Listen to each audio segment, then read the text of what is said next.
I was the first to see it all. I was visiting her studio to write a feature for Artist Quarter. The magazine wanted coverage of the months leading up to the Biennale. And I must say, the video installation was my idea. Oh, okay, maybe she wouldn't confirm that for the magazine's fact-checkers, but I swear, she wasn't doing a thing with that video.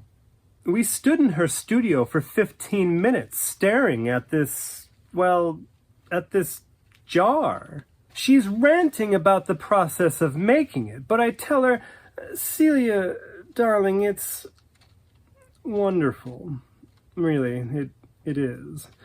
And she glares at me and she says, do not piss on my leg and tell me it's raining. So I say, fine, but you filmed it, yes? Show me the process. We sat on the couch in her studio and watched the full 3 hours of it on her laptop, and I still loved it. After the screen went black, she whispered, this is part of the piece. I grabbed her arm. Yes, it compliments your jar. And how? They wouldn't need one of those atrocious labels describing what the art was doing. So here we are. After making a big splash at the Biennale, she brought it straight back to America to show for 6 weeks at Patrick's Gallery. I've only seen this once before, and that was with Marclay's The Clock. The lines out the door, just taunting the other galleries on 23rd, going north up 10th, and then wrapping around again on 24th, and then coming back on 23rd. Oh my, people are just transfixed by her face. I'm transfixed by that face. You know, it's as if women in America aren't allowed to be seen after they turn 40. Or maybe 30 if you live in LA. We just disappear. And Celia knows this. She knows that we aren't allowed to have emotion. But you know what? Celia said to hell with that. She's going to be 50 and she's going to be happy. Celia is going to have so much fun that she needs to save some of it for later. People watch the video installation as if they'd never seen anything like it before. They watch it 5 times in a row. Patrick started limiting it to 1 showing before you must get back in line. And people do. They get right back in line and wait hours to see it again.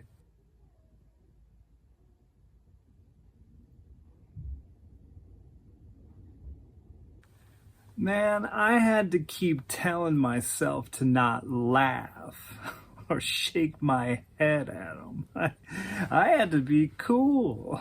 I mean, yeah, I've obviously guarded some weird-ass art. Some dope-ass art, too. But I stopped telling my friends and family about anything more than the paintings. When I tried explaining how one of the shows I guarded was this old Italian dude shit-sealed in a can, my mom just looked at me like, please.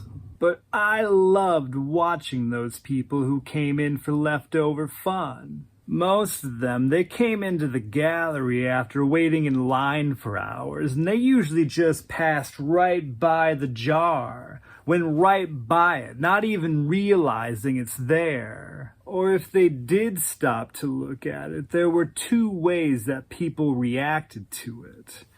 One, they'd raise their eyebrow at it, like I know my mom would, and be like, really, sis?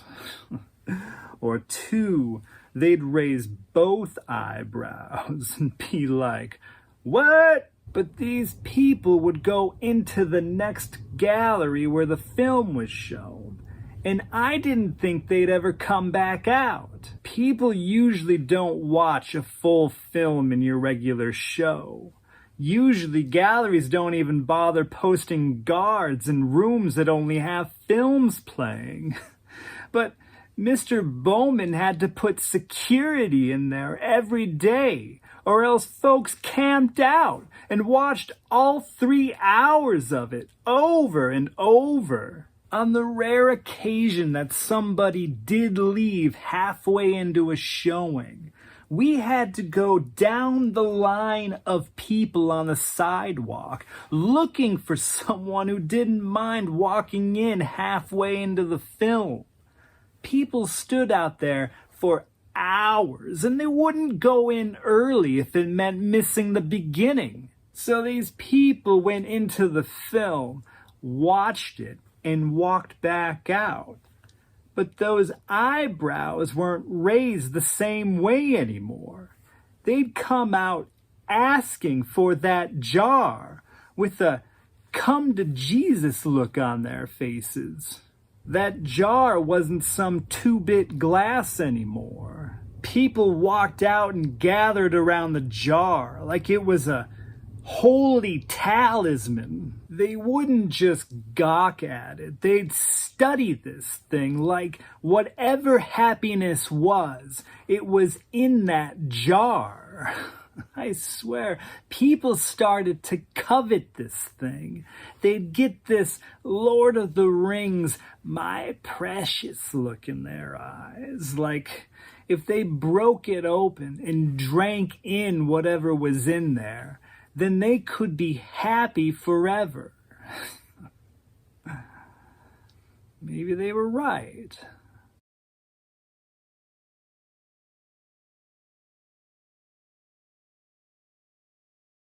After making the mistake of saying that I'm an art curator, at least 3 guys at parties have talked to me about how great leftover fun is.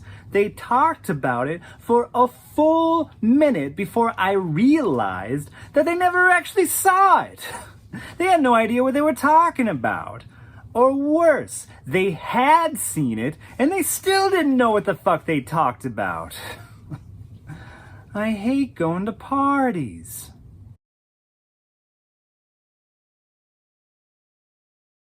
Ah, hell no, compadre! My little cousin wouldn't be nothing without me!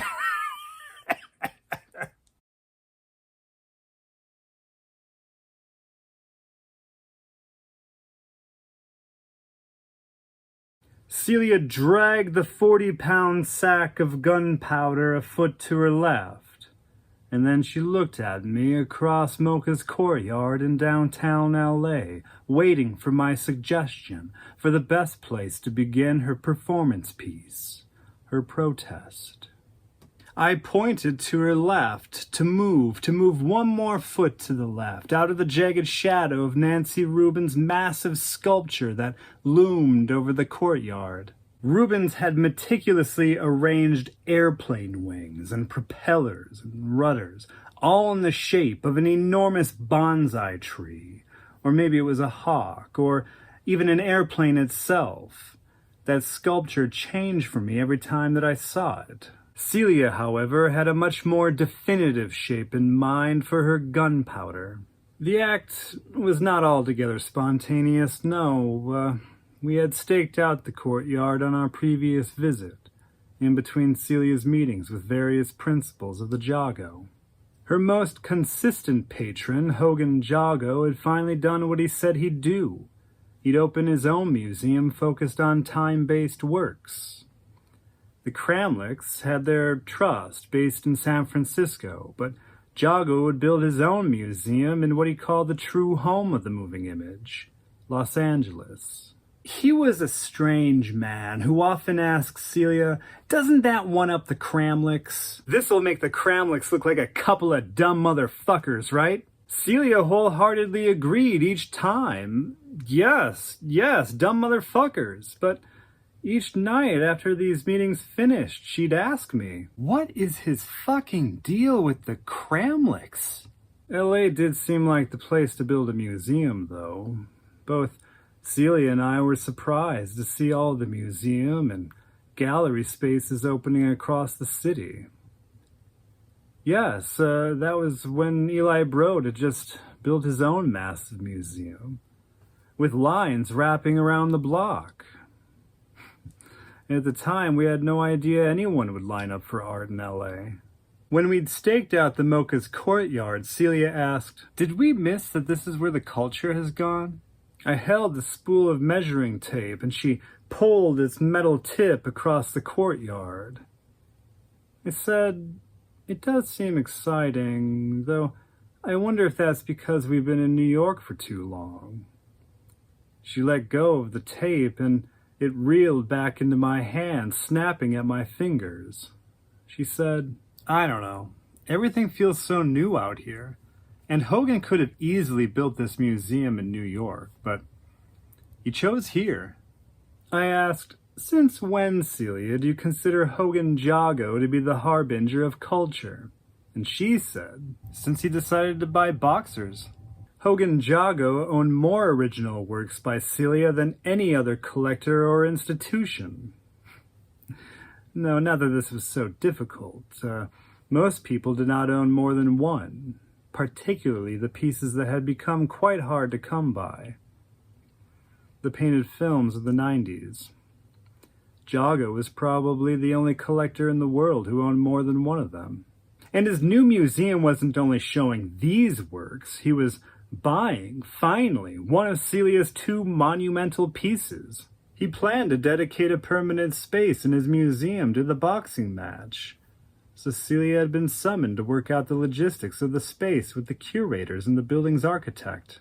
We had other matters to attend to as well. After we marked the last measurement around the airplane sculpture, I said, "I think we'll need about 40 pounds. 40 pounds? She asked. It was my best guess. She had planned this performance, or this protest, to coincide with a major exhibition opening at LA Moca.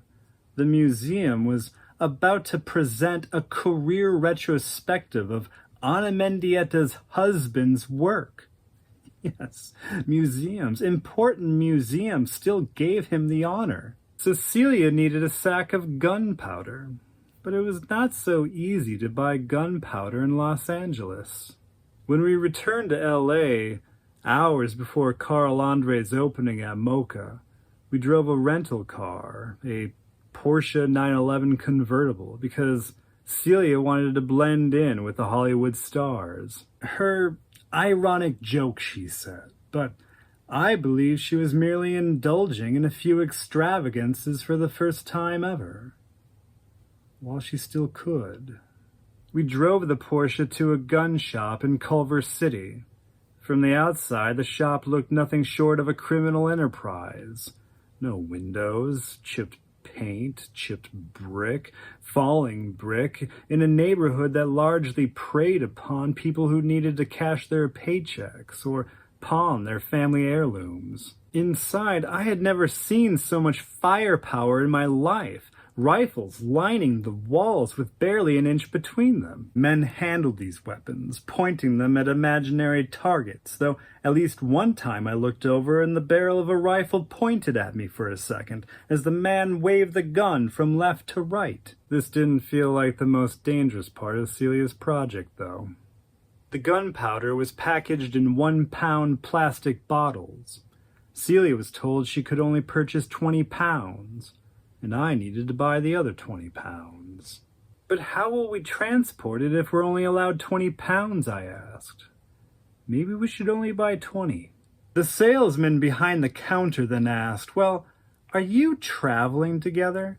But he asked this in a way that made clear he did not want to be told the real answer. A Cheshire grin that said, "There are ways around this if you know how to play." And Celia immediately said, "Nope. We're not traveling together." I tried to say, "Am I staying in Culver City?" But she nudged me with her elbow, and I knew that the man saw this, but he still did nothing. I wished that he had. In the parking lot, we had 40 little tubs of gunpowder, and Celia had no intention of bringing these tubs to Mocha. That wouldn't be a very good visual. So she opened the Porsche's tiny trunk to reveal the gunny sack she had purchased for the piece. She asked, "So do you want to hold the bag or pour in the gunpowder?" I asked, "Is there a third option?" So I was left holding the bag while she opened 40 bottles of gunpowder and slowly poured them into the sack. When we were finished, the bag was so overstuffed that we could not close the Porsche's trunk. So we put the sack in the back seat and buckled it in. The three of us, Celia, me, and the sack, we drove back to Mocha with the top down for an hour on the 10, the wind blowing through our hair during the few moments we weren't stuck in traffic. Every time that we passed somebody smoking, I begged Celia to please change lanes in case the burning cigarette butt was flicked into Celia's gunny sack. She just coughed and laughed and called me uptight. After making it back to the courtyard in one piece, Celia shifted the large sack of gunpowder another inch across the ground. I stood at the opposite end of the courtyard with a drone I had purchased just that morning. I had never operated a drone, let alone this particular one. I barely had time to learn any of its controls. Still, I was more worried about how long it might take for a security guard to approach either of us. Somebody within the museum almost certainly had a computer screen beaming in live video of all corners of the complex. It would just be a matter of how often the screen focused on the courtyard, and whether the guard had glimpsed it at the exact same time. Not knowing our time constraints, Celia and I decided that our duties should begin simultaneously.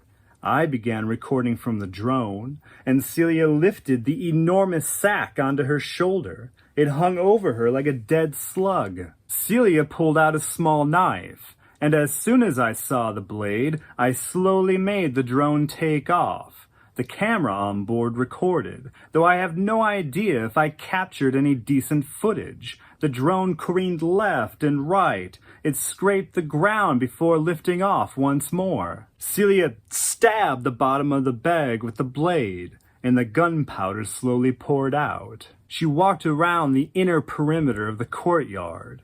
She made the rounded silhouette of a head, a shoulder. She stretched out her line, making a left arm. Then she walked back to the center of the courtyard, creating the long torso and legs of Anna's body. All the while, the drone bobbed in the air like a drunken fly. And Celia made the opposite side of the body, the leg, the hips, the right arm. And she connected her long line of black powder, so that Anna's entire silhouette was now fully formed. Celia had assumed she had no time for a fuse, and she was right. A security guard barreled out the doors toward her. Celia pulled out a matchbook, tore out a match, struck the book's sandpaper, and tossed the lit match onto the powder. But she missed. The security guard froze. He took a step back. He yelled, "Everyone off the courtyard!" The few bystanders who watched Celia pour the powder did not move. She had told them they would be safe as long as they stood 5 or more feet away. She pulled out another match, lit it, and tossed it to the ground. Again, she missed. The security guard lunged toward her, but she quickly lit another match, so the guard froze again. Celia slowly waved the match at him, taunting him. He stepped back. He yelled, "Everyone off the courtyard!" But again, nobody moved. My drone whirred around, bouncing off air as my fingers tried to maintain control of the joystick. The flame went out. Celia lit a 4th match. This time she did not throw it. She stood directly over her line of gunpowder, and she dropped the flame. She leaped at the first tiny explosion. The gunpowder popped and crackled. An orange and red flame sizzled at Celia's feet. Then the flame slowly moved in both directions. The line of gunpowder ignited inch by inch, popping and crackling, burning in a low flame all the way around the courtyard. Gray and black smoke began rising into the air. The drone for a moment was lost in the smoke. The 2 flames edged along the silhouette, curving around the arms, following the paths of the legs, and meeting again at the feet, where they slowly burnt out, leaving the burnt black lines behind them. The silhouette was complete. Some bystanders cheered. Maybe they knew it was for Ana Mendieta, maybe they did not. The security guard lunged once more towards Celia and grabbed her by the arm as if she was a child who'd gotten into mischief. He did not seem to know whether it was in his authority to detain Celia until the police arrived. She tried pulling away from the man. There was so much chaos, and I could not steady the drone throughout all of this. Finally, the drone zigged once more. Then it zagged once more. Then it sped headlong into Rubens' airplane sculpture. It got caught up there like a kite in a tree. The drone, even today, still has not been taken down from the sculpture. If you look closely, you can see it jammed between all of the airplane parts that spread across the air like wings. When everyone on the courtyard looked up to see the drone lodged into the sculpture, Celia yelled, "Run!" So I did, and so did she, tearing herself from the guard's grasp. My heart raced the entire 45-minute drive back to the Santa Monica Pier. Ana Maria and Margaret had spent the morning swirling in the pier's carnival rides. Celia, as you remember, had decided that the girls should avoid her performance at Mocha, that they should instead enjoy the day with you and their cousins. But I did not know if we'd make it back to see you at the pier. After we fled the museum, Celia did not stop coughing throughout the drive. I thought she was going to vomit. I asked her if I should bring her to the hospital. When she could speak, she'd only say,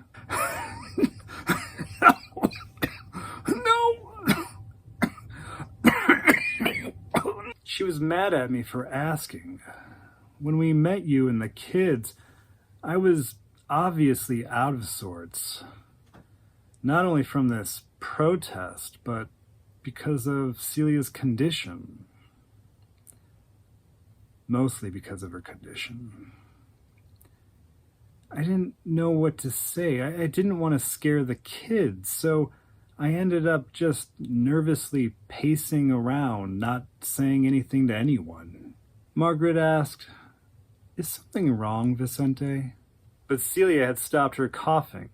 She blamed her red face on the heat, and she acted as if we'd just returned from nothing more than a mediocre exhibition in the galleries. Celia told her, "He's fine. Vicente's just tired of the traffic."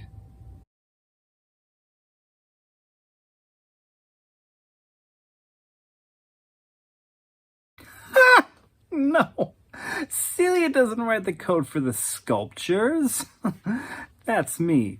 But she's way more, involved than any of my other clients. Like, she made me come up with our own kind of code. I remember I was standing in her studio that first time, and in the corner, her daughters were rolling around in paint, getting little red and blue footprints all over the floor.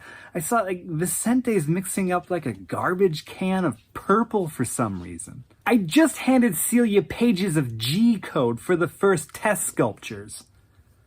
G code basically looks like something on a physicist's blackboard. Like, if you wanted to print a layer of, like, a coffee cup, you'd use a line like G1 space X22.76 space Y-18.7 space Z1.95 space F960.0. Celia flipped through it, and I saw her eyes getting angry. A new line creased her forehead after every page, and I backed away. I wasn't even going to talk to her about it. I was heading right out the door, but then she glared at me like, "What is this garbage, Susan?" She waved the pages in front of my face. "What is this silicon gibberish? I thought she'd swat me with them." That obviously never happened to me before. I just graduated from Stanford. And then she said, "Where's the poetry? Where is the art?" I didn't know what she meant. I made a break for the door, but I ended up in a bathroom. And I'm just like sitting on the toilet trying not to cry because this is like my first big job. And when she knocked, I said, "I am sorry, Miss Merode, but I'm not artsy. I don't think like you. The code isn't going to get much artsier than that. And then it was like quiet for a long time. And then I finally heard her say, No, Susan, come out here, please. Look at my computer. She smiled when I opened the door. And the smile might have been scarier than the yelling. And then she pointed at her screen and said, See? Poetry. I sat down to read the article that she'd pulled up. Some 13-year-old kid had created a 3D printer code that anybody could read. And she wanted me to do the same.